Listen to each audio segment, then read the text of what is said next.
In this video, we'll break down 5 speed-up spots that pros use. We'll explore how a few inches in ball placement can completely change the outcome of an attack, and we'll talk about modern pickleball through the lens of intelligent, calculated aggression.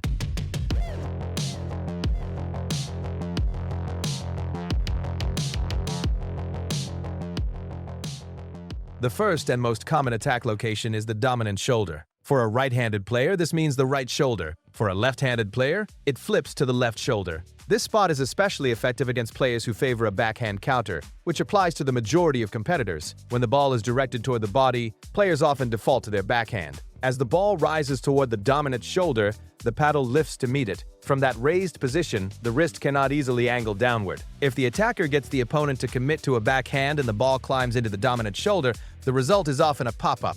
The body mechanics simply do not allow for a clean downward counter from that position. However, this spot becomes less effective against players with strong forehand-based grips who rely on pancake-style counters. In that case, the dominant shoulder may fall directly into their preferred contact zone. This is why early scouting is critical. If the opponent is backhand heavy, the dominant shoulder becomes a primary attack point. The second key location is the dominant hip, still on the forehand side but lower than the shoulder. This target is effective for different reasons. Against a backhand-oriented player, a backhand can sometimes reach the dominant hip and still produce a reasonable shot. However, even if they counter it, the reply is rarely strong enough to end the point. The attacker often has the next ball. Against a forehand-dominant player, the dominant hip becomes especially awkward. A Western or strong forehand grip is comfortable higher and more out in front. Dropping the ball down to the hip forces them to reach down or become jammed. There is no clean path for a strong forehand counter in that zone. This creates hesitation and pop-ups. The dominant hip is not about overpowering an opponent, but about forcing awkward mechanics.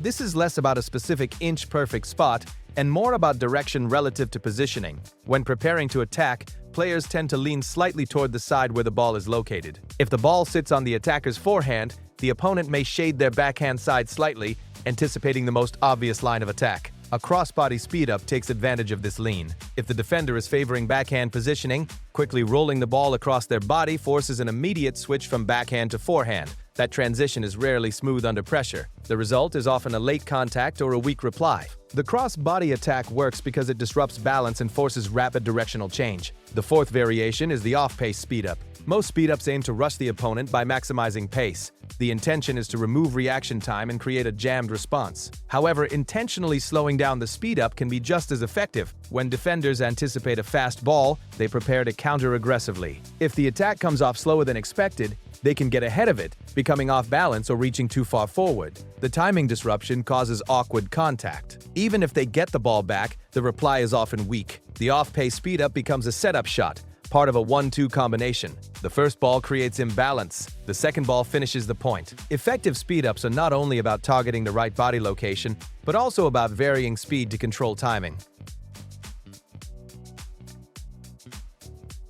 The final concept addresses opponents who slide to create space. After observing grip and counter preferences, it becomes clear that many players shift their body slightly to open up their preferred side. For example, a backhand-dominant player may slide in one direction to expand their backhand window.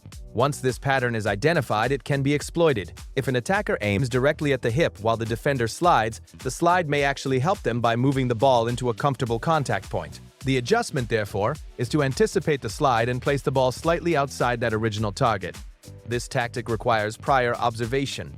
It is not random aggression, it is a calculated response to a known tendency. When executed correctly, it produces easy looks because the defender is caught mid-adjustment. Effective speed-ups are not about swinging harder. They are about placement, timing, and understanding opponent tendencies. In modern pickleball, inches matter. A ball slightly higher or more centered can get countered cleanly. A ball placed precisely into the right shoulder, hip, or across the body can change the rally instantly. Mastering these spots transforms speed-ups from risky swings into calculated high-percentage weapons.